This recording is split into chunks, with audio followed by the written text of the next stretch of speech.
to be honest, I love it myself. It's just awesome to shoot with them. You can create amazing results. It's easy. They are, like I said, they are easy to use, and the results that you can get with them, they are just absolutely stunning. Hey, what's up guys, Julian from smartphonefilmmakingpro.com here, the ultimate online course about smartphone filmmaking. And today, yet again, we will be talking about 3-axis gimbals for your smartphone. I like talking about gimbals because you guys like it, and to be honest, I love it myself. It's just awesome to shoot with them. You can create amazing results. It's easy. They are, like I said, they are easy to use, and the results that you can get with them, they are just absolutely stunning. And you guys keep asking me questions about gimbals, and in this video, I just want to tell you how I personally use my smartphone gimbal when I'm shooting, either professionally or for YouTube or just for my own personal purposes. So I have prepared some questions that I'm going to answer in this video. So let's finally find out how I am using my gimbal. And the first question that I always get asked by you guys is, do you use the app? Because basically all of those gimbals, no matter if it's the DJI OM4 or OM5 or the ZHIYUN Smooth Q3 or the OM Steady V2 or whatever gimbal it is, all of them come with their own app. And when you're using these kind of apps, you get certain features that are not available without the app. So, for example, with the DJI OM5 right here, I could not be using the hyperlapse mode without the app. I mean, I could still create a hyperlapse, that's no problem at all. And actually, I do have a video about this. But in case you want the automatic tracking, and in case you want that your smartphone does all the work for you and also creates the hyperlapse for you, well, then you just have to use the app. And that's basically the same also with the ZHIYUN gimbals, and with other gimbals there are other features that are only available in case you're using their app. Or for example, also the PowerVision S2, this is the world's lightest smartphone gimbal that also has some really cool features, and it also offers some AI tracking features that are working really good, but you have to use their app to be able to use those kind of features. And for me personally, I am a filmmaker and I like to create the shots for myself. I'm not the biggest fan of using, auto settings and auto exposure and auto everything. And that's basically the same when it comes to those certain features when using those apps. For me personally, I feel like most of the time I can get better results in case I'm just doing it by myself. Sometimes I might be wrong, especially when it comes to, the hyperlapse that I was talking about earlier. I think that the gimbals and especially the apps, they are so good already that they are doing a better job that I'm doing myself, especially considering the amount of effort it takes to create a motion hyperlapse with, also the panning and tilting features that all those gimbals have built in. So the gimbal apps in general, they have the right to be out there. But for me personally, for like 95% of all of my shots, I like to use Filmmaking Pro or another, professional video shooting app, and sometimes also the stock camera app, because those kind of apps do not compress my videos that much. Especially if you compare two shots, for example, one of them coming out of my iPhone 13 Pro and the DJI Mimo app, and then the same shot also shot with the 13 Pro and also the same gimbal, but this time I was recording it with Filmmaking Pro. The difference in quality is just night and day, and for me it's important to always get, the best quality possible, and that's just not what I'm getting with those gimbal apps. So this is actually the reason why I do not recommend that you should use them all the time.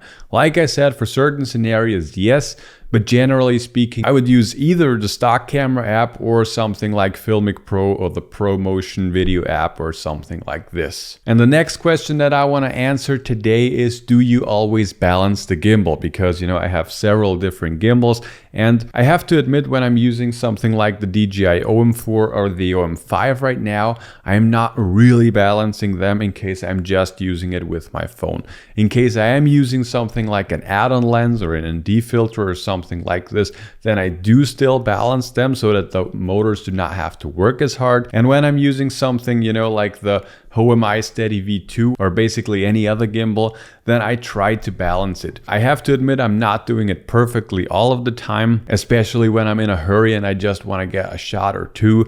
Then yeah, sometimes I also just put it in there and make sure that it is somewhat of okay balanced. But you know, sometimes I also just put it in there and go from there on, because as long as you're not using the heaviest phone out there, you know, most of the gimbals will handle your phone no problem. So yeah, I'm not the biggest role model here. The next question that I always get asked by you guys is, can this gimbal handle this phone, or can this gimbal handle that phone? And you know, variations of these. And what you can see right here, this is my smallest smartphone gimbal that has the least payload, at least on paper. So this is the iSteady V2, and this is the heaviest smartphone setup that I have. This is an Honor Magic, I think. And you know, compared to my iPhone, this is really huge and also pretty heavy. And this is handling this, you know, like a champ without any issues. So to answer the question, will this gimbal be able to handle the phone? Most of the time, yes, unless you're using a super heavy smartphone like the iPhone 13 Pro Max or the Samsung Galaxy Note or something like this, and then you also want to use an add-on lens or a case or something like this, then it will not work. And something to keep in mind, in case you're using such heavy phones, you will also have to balance your gimbal. Otherwise, it might be working at the beginning, but after a few minutes, your gimbal will say, nope, that's too heavy, and it will basically turn itself off. The next question that I want to answer is, what is the #1 most important thing when it comes to, you know, picking a gimbal or filmmaking with a gimbal in general? And I have to say, you know, I really mean it like this.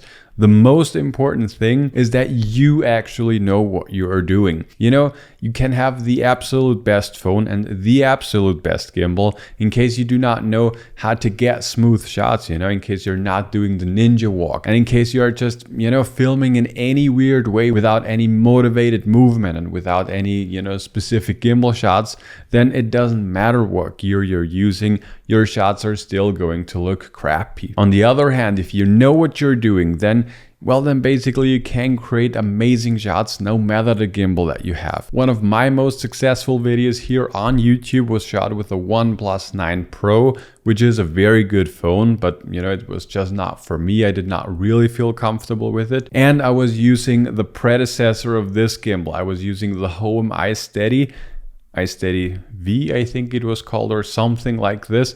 And this was basically a $55 gimbal. And you know, the shots that I was getting with the setup, they were just absolutely amazing. But it's not because the gimbal was so good. I mean, yeah, it was good, but it was, you know, not as good as like an OM5 or something like this.